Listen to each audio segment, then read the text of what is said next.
After completing all the Soulsborne games, I decided to put together my personal list of the most difficult bosses throughout all 5 games. This list includes Demon Souls, Dark Souls 2, Bloodborne, Dark Souls 3, plus all the DLCs. Bosses have been ranked by the first encounter in a new game or Chalice dungeon, so there will be no Defy Watchdog of the Old Lords or New Game Plus Lawrence the First Vicar. Ability to cheese any boss has also been considered, which means you have to say sorry but goodbye to the likes of Slave Knight Gale and Old King Allant, who become trivial in such circumstances. While bosses such as the Bed of Chaos and the Ancient Dragon have been disqualified for being poorly designed, meaning they're downright unfair and hard for the wrong reasons. We're talking about raw difficulty through skill and strategy here, not getting the best of RNG. So, with all that into account, let's go.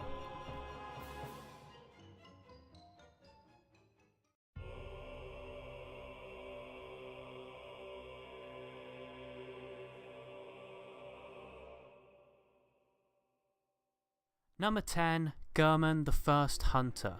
Kicking off my list is my personal favourite boss across the 5 games, the second of 3 final bosses, which sounds weird out of context, but trust me if you haven't played the game. His difficulty in comparison to the other 2 though, certainly makes him seem like the real final boss, if that makes sense. With big reaching attacks that only get faster the further into the fight you get, as well as not being too bad at stunning you back with his pistol, Herman is a worthy adversary. Once you've learned his moveset, he does become easier, but with that said, it's what makes it one of the best fights in my opinion. It's like Soulsborne defined. You fight, die, analyse what you did wrong and how you can do better next time against certain moves, and then try again. Despite failing numerous times, I never really felt cheated or that I'd been unfairly beaten. I just planned my next bout and went back at it. Of course, let's not forget that Herman deserves some further credit for his dedication to Fashion Souls by bringing out his top hat for that battle. Youth may now evade him, but you can't take away his sense of style.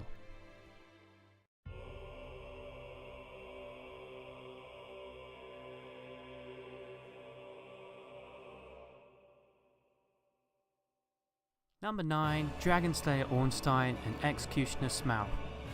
Smough, however it's pronounced. The definitive Dark Souls boss, no list is complete without this dynamic duo.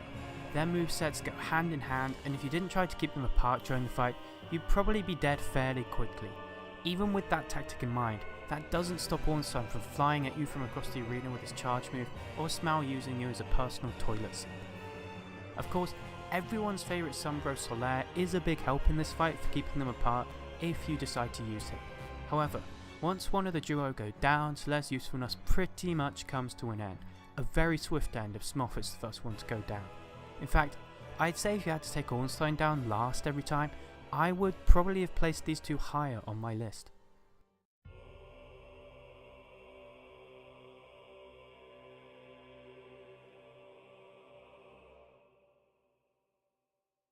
Number 8, the Nameless King. The King of the Storm is probably mid-tier in terms of difficulty around the bosses, and by the time you've got the hang of him, you might not even be losing any flasks to beat him, despite his somewhat dodgy hitbox. That's only the beginning of the fight though, and once you've upset the king by slaying his dragon buddy, he will go all out on you with fast and aggressive attacks as well as buffing himself with a meaty pool of health. It's not surprising Gwyn got so upset at his firstborn's betrayal, because he sure lost a formidable fighter. Of course, it is possible to cheese this boss with a crossbow and keeping your distance so he just walks towards you, but even then he will still try and attack you, just not quite as ferociously. But he can still take you down if you're stupid about it. I consider the technique more like an easier mode rather than a full-on pushover, not to mention you still need to beat the first phase without it, so that's why he still makes it on this list.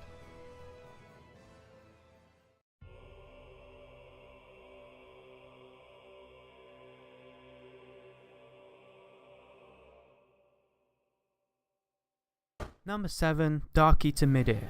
I almost felt like this was the dragon version of Herman, in the sense that he was a big but fair challenge that would punish you heavily for mistakes, but could really feel rewarding when you finally began to get the hang of the fight.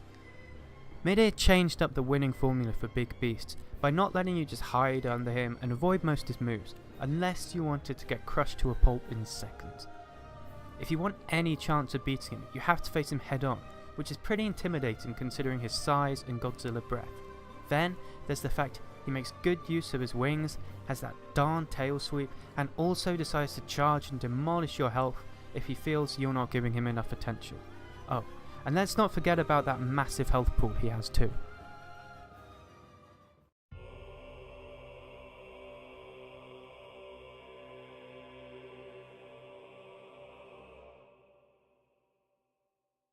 Number 6. Black Dragon Calamite. After fighting Artorias, it didn't seem like it could get any harder, but then Calamite came along and made him look like a walk in the park. One problem I had was how difficult I found it to differentiate between some attacks, such as the one where he goes on his hind legs, which is his biggest opening, or if it was the one where he flies up and spits fire down, doing major damage. Again, somewhat similar to Dark Eater Midir, he isn't too easy to just smack from underneath. However, unlike Midir, it is actually possible without dying immediately, but with Calamite's inconsistency, you could even argue it only makes it harder, as you know you won't stand a chance underneath Midir, but the temptation to try with the Black Dragon is there but rarely ends successfully. And as further brownie points, if you want to make things more difficult for yourself and don't want Goth's help, it becomes an even bigger challenge just to bring him down from the sky to begin the fight. Let's just hope that anyone who fought him realised that you could do that, otherwise he'd probably be topping quite a few lists.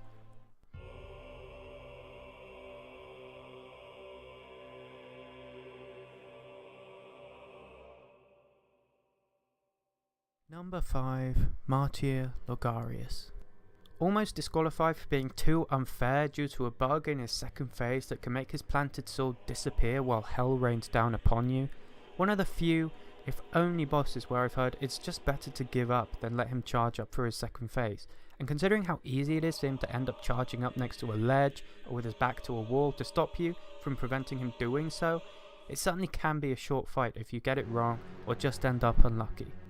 His rapid speed in casting spells can easily punish players, as well as the variety of spells he can cast with such minimal change in animation. If you manage to bait his sword attacks in the first phase enough, you might be able to get into his second phase easily enough, but then he changes from a slow walk in the first phase into a flying maniac who is unrelenting in his pursuit of you for the second. And if that sword plant move bugs up, or you don't have the right equipment to break it quickly, he can overwhelm you easily. Trying to keep track of everything that's going on and trying to land a few hits in the second phase as he flies around the arena was certainly a challenge. Not only is he a tough boss, but failure to beat him also means having to run back to half Cursed Castle Cainhurst, probably one of the most frustrating routes to get back to a boss fight in the series, especially when it's such a difficult boss too. I have to admit that he managed to make me pretty mad.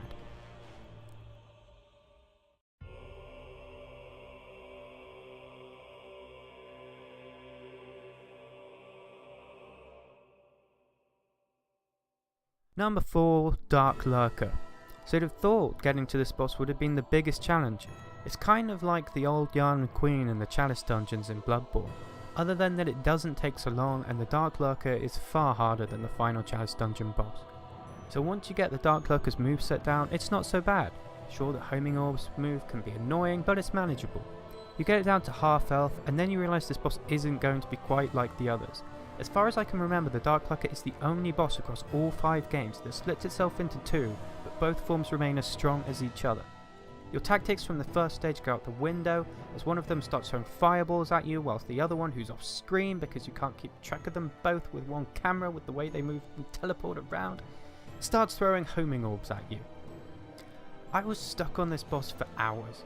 I tried so many times that the NPCs in the dungeon before it stopped spawning.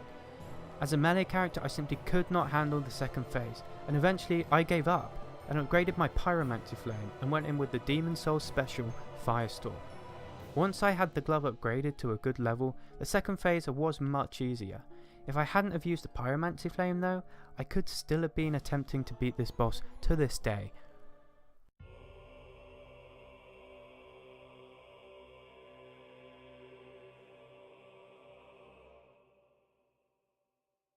Number 3. Sister Fried and Father Ariandel.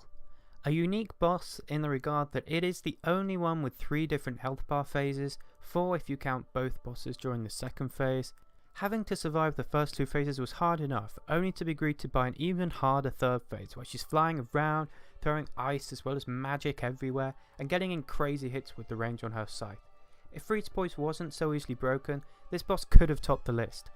Hey, I may have said Slave Knight Gale wouldn't make it on this list, but somehow he's still found a way on, because he's certainly helpful as a summon with the second phase, and the third if he survives. If only we could have summoned him in his Ringed City form though. This is one of the fights where I thought maybe it would have actually been justified to put in a checkpoint. I know, that would make it much easier. I'm not saying they even should have done, just that I would have understood it if they had. Although, something I didn't really like about the fight was how you couldn't track Sister Fried's footsteps in Phase 1, like you could with Crossbreed Priscilla in Dark Souls. You can see her footprints in the snow, but instead she just jumps and teleports behind you with no footprints to be seen, and whispers, "Nothing personal, kid," as she hits you with her scythe once more.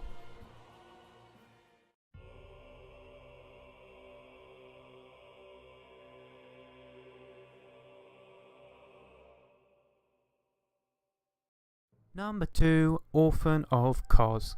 The most aggressive boss that will give you no room to breathe and is possibly the best set of attacks in all 5 games. Getting caught by any of his attacks in his second phase will leave you in big trouble, and trying to dodge that lightning move without fighting him on the water is a death sentence. Trying to leave space between the two of you will result in him launching a devastating charge attack that's incredibly difficult to dodge, but if you stay near him you risk getting caught in one of his deadly fast combos. The second phase feels more like a fight to survive rather than going toe to toe, as he ramps up to the speed of a train flying off the tracks. Combine this with his continuous screaming and he is actually pretty scary. I don't think any boss in Souls has made me so stressed and on the edge of my seat constantly attempting to hold off their frenzy as this boss. Never has a placenta been so terrifying. He's easily the hardest boss in Bloodborne and deserving of the top spot. Well, at least if this one other boss wasn't the bane of my existence across the 5 games.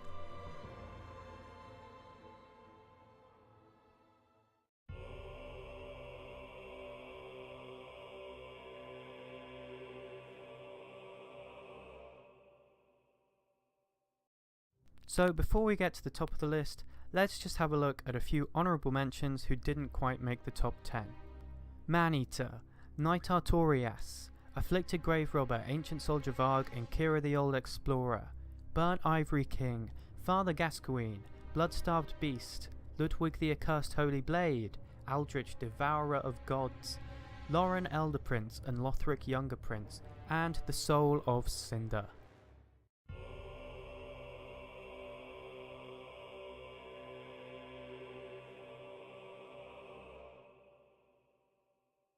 Number 1, Fume Knight.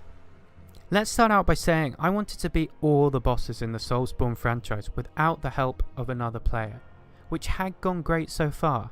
However, after defeating me countless times, I grew so desperate to beat him that he was the only boss I began to summon other players for with the hope that they could help me out of my misery against him. After around a dozen summons, I still couldn't beat him, even with the help of other players. I even had to farm human effigies, he was dominating me so badly. Eventually, after far too long, I managed to defeat him, to my relief without the help of another player. Usually whenever I'd heard tales other players would share about bosses they found difficult, I didn't find them too bad. Abritas, Lady Maria, Flame Lurker, Lodenzalen, all bosses that didn't live up to their legend, as I beat them with little to no problem. A few other bosses on this list lived up to their legends, but none more so than the Fume Knight. There's a reason why From Software released info saying Fume Knight was the boss that beat 93% of his challenges, more than any other in Dark Souls 2. There was something about me in Rain that just didn't work for me. Usually I'd be able to adjust or get the hang of any moveset a boss would throw at me after a few attempts. There was something about the Fume Knight I just couldn't get consistently right. Whether it was an ill-timed heal or dodging at the wrong time, the Fume Knight always seemed to get the upper hand against me, and once things went wrong I usually wouldn't recover. Even with NPCs summoned, it felt like he just knew exactly when you would try to heal and do his best to ruin your flasks. He hits hard and fast with a diverse moveset that includes AoE attacks too, which when paired with the dark fireballs that fly off with them left me struggling big time. Oh, and if you didn't even realise that the nearby statues can heal him, then he's near impossible, and is if you let him stay near them. What else can I say about him though? Fume Knight Rain wins the game by topping my list.